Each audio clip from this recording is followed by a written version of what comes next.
Hi, boys and girls. Oh, let me move my chair. Maybe you can see my whiteboard a little bit better. Oops. So I added some things to our T-chart about Lion the Witch and the Wardrobe beavers and real beavers and how they are similar. So yesterday we started with they're both beavers. They both live in a dam. I added they both build their own homes, obviously in different ways, but they do.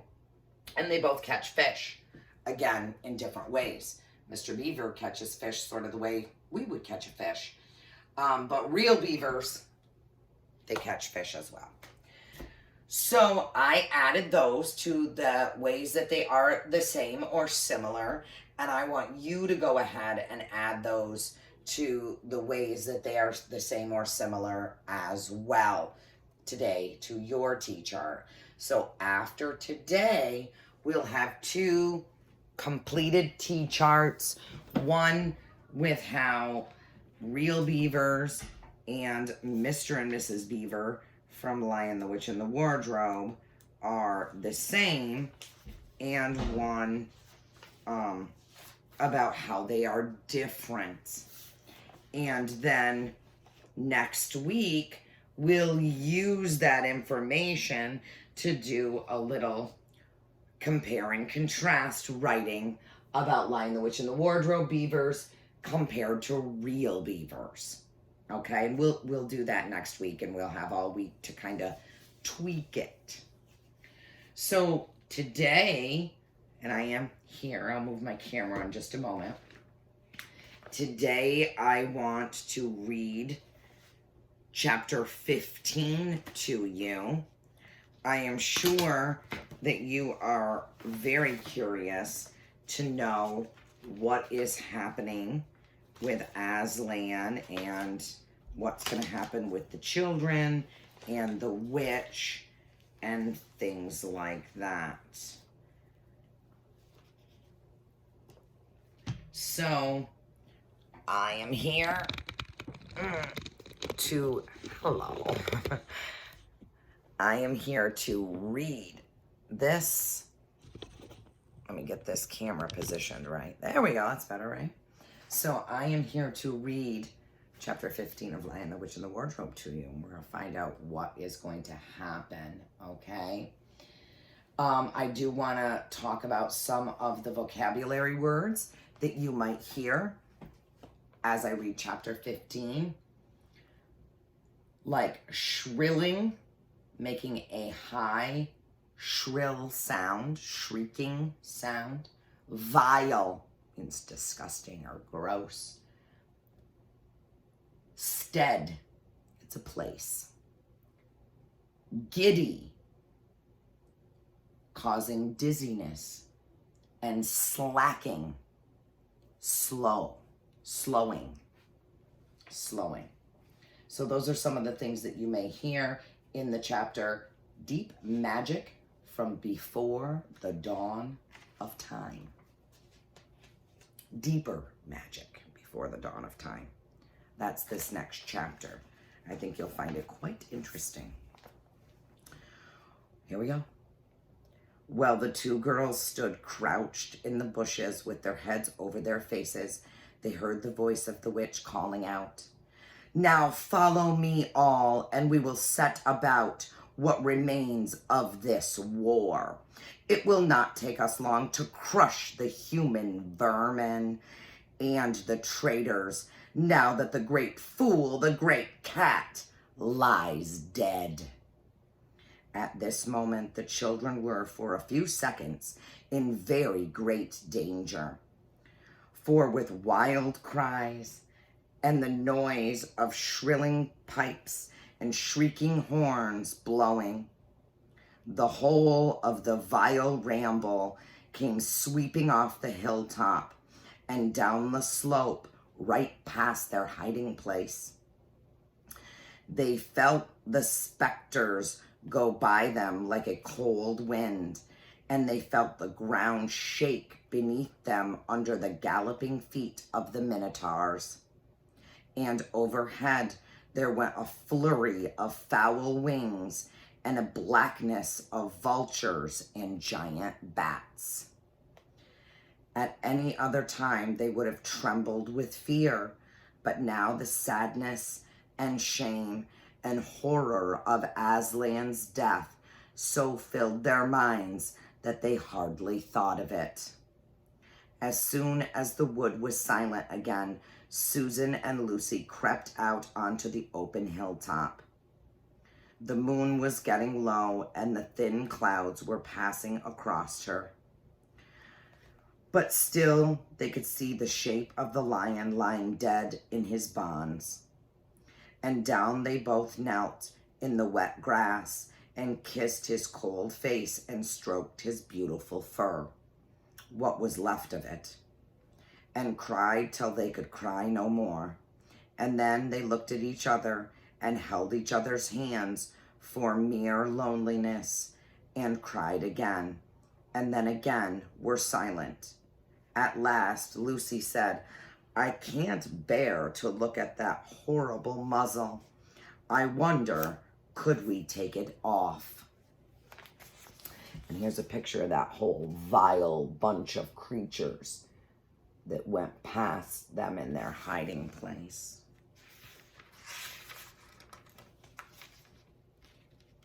Well, I can't seem to turn the page. There we go. So they tried, and after a lot of working at it, for their fingers were cold, and it was now the darkest part of the night, they succeeded.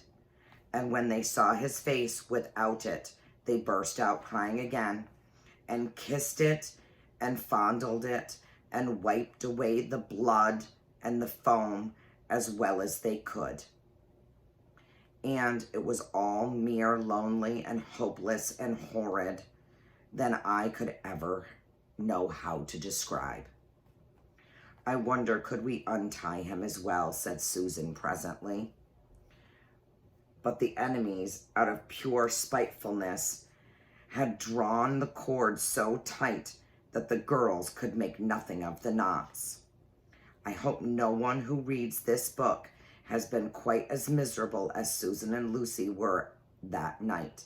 But if you have been, if you've been up all night and cried till you have no more tears left in you, you will know that there comes in the end a sort of quietness. You feel as if nothing was ever going to happen again. At any rate, that was how it felt to those two. Hours and hours seemed to go by in this dead calm, and they hardly noticed that they were getting colder and colder. But at last, Lucy noticed two other things. One was that the sky on the east side of the hill was a little less dark than it had been an hour ago. The other was some tiny movement going on in the grass at her feet. At first, she took no interest in this. What did it matter? Nothing mattered now. But at last, she saw that whatever it was had begun to move up the upright stones of the stone table. And now, whatever they were moving about on Aslan's body. She peered closer. They were little gray things. "Ugh," said Susan from the other side of the table. "How beastly. They are horrid little mice crawling all over him. Go away, you little beasts." And she raised her hand to frighten them away. "Wait," said Lucy, who had been looking at them more closely still. "Can you see what they're doing?" Both girls bent down and stared. "I don't believe," said Susan. "But how queer. They're nibbling away the cords." "That's what I thought," said Lucy. "I think they're friendly mice. Poor little things. They don't realize he's dead. They think it'll do some good untying him." And there's a picture of the girls with Aslan and the mice starting to chew away. I think you can maybe see them in the picture coming to chew away those ropes and cords that have tied him. It was quite definitely lighter by now. Each of the girls noticed for the first time the white face of the other. They could see the mice nibbling away, dozens and dozens, even hundreds of little field mice. And at last, one by one, the ropes were all gnawed through. The sky in the east was whitish by now, and the stars were getting fainter, all except one very big one low down on the eastern horizon. They felt colder than they had been all night. The mice crept away again. The girls cleared away the remains of the gnawed ropes. Aslan looked more like himself without them. Every moment his dead face looked nobler. As the light grew, they could see it better. In the wood behind them, a bird gave a chuckling sound. It had been so still for hours and hours that it startled them. Then another bird answered it. Soon there were birds singing all over the place. It was quite definitely early morning now, not late night. "I'm so cold," said Lucy. "So am I," said Susan. "Let's walk about a bit." They walked to the eastern edge of the hill and looked down. The one big star had almost disappeared. The country all looked dark gray, but beyond, at the very end of the world, the sea showed pale. The sky began to turn red. They walked to and fro more times than they could count between the dead Aslan and the eastern ridge, trying to keep warm, and oh, how tired their legs felt. Then, at last, they stood for a moment, looking out towards the sea and Char Parvel, which they could now just make out. The red turned to gold along the line where the sea and the sky met, and very slowly up came the edge of the sun. At that moment, they heard from behind them a loud noise, a great cracking, deafening noise, as if a giant had broken a giant's plate. "What's that?" said Lucy, clutching Susan's arm. I feel afraid to turn around," said Susan. "Something awful is happening." "They're doing something worse to him," said Lucy. "Come on." And she turned, pulling Susan around with her. The rising of the sun had made everything look so different. All the colors and shadows were changed, that for a moment they didn't see the important thing. Then they did. The stone table was broken into two pieces by a giant crack that had ran down it from end to end, and there was no Aslan. "Oh, oh, oh," cried the two girls, rushing back to the table. "Oh, it's too bad," sobbed Lucy. "They might have left his body alone." And there's a picture of the stone table cracked into. "Who's done it?" cried Susan. "What does it mean? Is it more magic?" "Yes," said a great voice behind their backs. "It is more magic." They looked around. There, shining in the sunrise, larger than they had seen him before, shaking his mane, for it had apparently grown back, stood Aslan himself. "Oh, Aslan!" cried both the children, staring up at him almost as much frightened as they were glad. "Aren't you dead then, dear Aslan?" said Lucy. "Not now," said Aslan. You're not? Not a? Asked Susan in a shaking voice. She couldn't bring herself to say the word ghost. Aslan stooped his golden head and licked her forehead.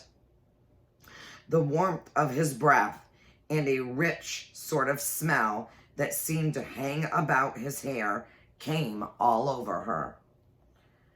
Do I look it? He said. Oh, you are real. You're real. Oh, Aslan, cried Lucy, and both the girls flung themselves upon him and covered him with kisses. But what does it all mean? Asked Susan when they were somewhat calmer. It means, says Aslan, that though the witch knew the deep magic, there is a magic deeper still, which she did not know. Her knowledge goes back only to the dawn of time. But if she could have looked a little further back into the stillness and the darkness before time dawned, she would have read there is a different incantation. She would have known that when a willing victim who has committed no treasonry was killed in a traitor's stead, remember that means place, was killed in a traitor's place, the table would crack and death itself would start working backward. And now, oh yes, now, said Lucy, jumping up and clapping her hands. Oh, children, said the lion, I feel my strength coming back to me. So, what that basically means is there was a deeper magic that the witch didn't know about. And because Aslan volunteered to take Edmund's place, Aslan knew all about the magic. So he knew that if he volunteered to take Edmund's place and was killed in his place, that he would come back to life because the stone table would crack and death would start working backwards because he was not a traitor and he was willing to be killed. That's why he didn't fight. So he knew all this. I feel my strength coming back to me. Oh, children, catch me if you can. He stood for a second, his eyes very bright, his limbs quivering, lashing himself with his tail. And then he made a leap high over their heads and landed on the other side of the table, laughing. Though she didn't know why, Lucy scrambled over to reach him. Aslan leaped again. A mad chase began. Round and round the hilltop he led them, now hopelessly out of their reach, now letting them almost catch his tail, now diving between them, now tossing them into the air with his huge and beautiful velveted paws and catching them again, and now stopping unexpectedly so that all three of them rolled over together in a happy laughing heap of fur and arms and legs. It was such a romp as no one has ever had except in Narnia. And whatever it was, more like playing with a thunderstorm or playing with a kitten, Lucy could never make up her mind. And the funny thing was that when all three finally lay together panting in the sun, the girls no longer felt in the least bit tired or hungry or thirsty. And now, said Aslan presently, to business. I feel I am going to roar. You had better put your fingers in your ears. And they did. And Aslan stood up, and then he opened his mouth to roar. His face became so terrible that they did not dare look at it. And they saw all the trees in front of him bend before the blast of his roar, as grass bends in a meadow before the wind. Then he said, "We have a long journey to go. You must ride on me." And he crouched down, and the children climbed onto his warm golden back, and Susan sat first, holding on tightly to his mane, and Lucy sat behind, holding on tightly to Susan. And with a great heave, he rose underneath them and then shot off, faster than any horse could, downhill and into the thick of the forest. The ride was perhaps the most wonderful thing that happened to them in Narnia. Have you ever had a gallop on a horse? Think of that, and then take away the heavy noise of the hooves and the jingle of the bits, and imagine instead almost noiseless padding of the great paws. Then imagine instead of the black or gray or chestnut back of the horse, the soft roughness of golden fur, and the mane flying back in the wind. And then imagine you are going about twice as fast as the fastest racehorse. But this is a moment that doesn't need to be guided and never grows tired. He rushed on, never missing his footing, never hesitating, threading his way with perfect skill between tree trunks, jumping over bush and briar and the smaller streams, wading through the larger, swimming the largest of all.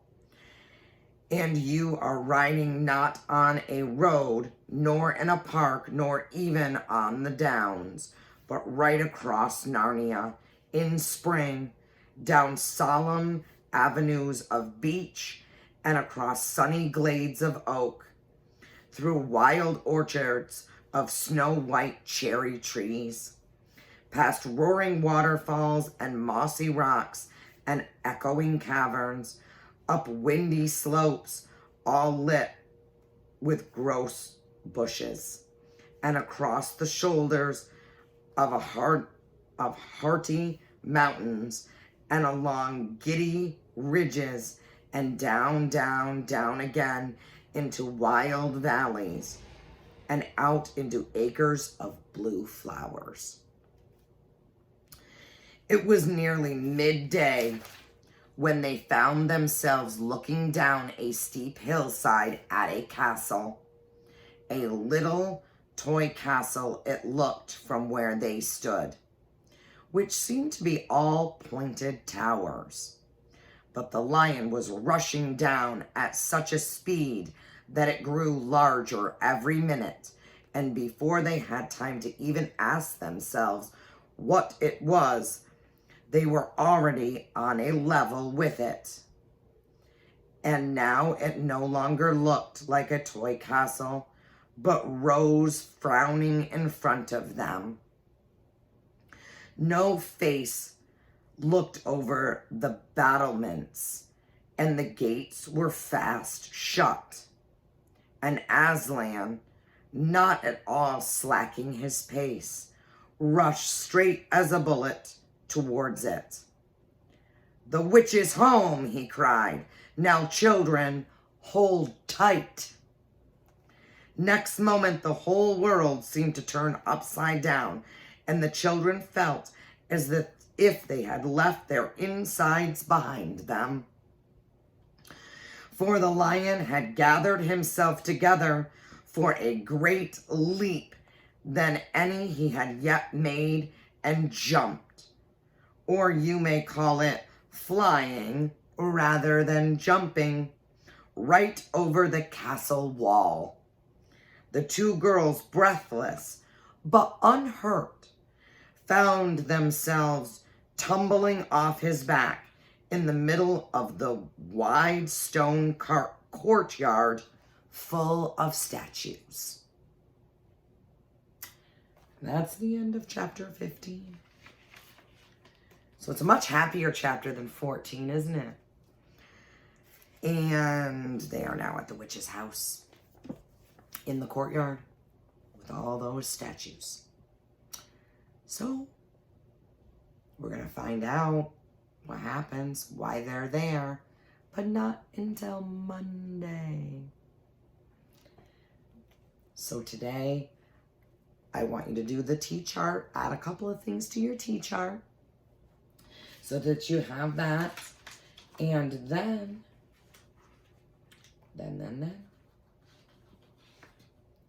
I want you to answer a couple of questions. Now, if you didn't answer the questions from yesterday, you need to do that too, okay? So, here's the questions that I would like you to answer, okay? Why couldn't Susan and Lucy untie the ropes on Aslan's body?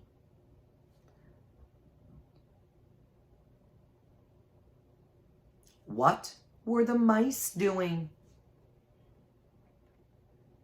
And what had the witch not known? Okay, let me read them again. Why couldn't Susan and Lucy untie the ropes on Aslan's body?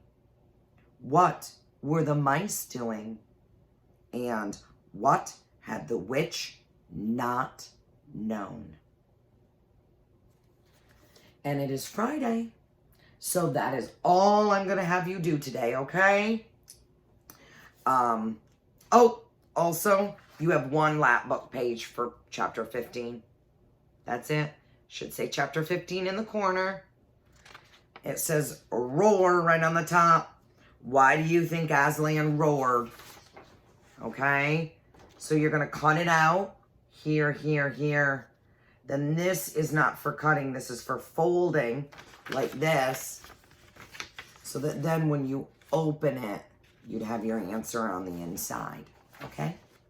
All right, boys and girls. Happy Friday. And have a great weekend. Bye-bye.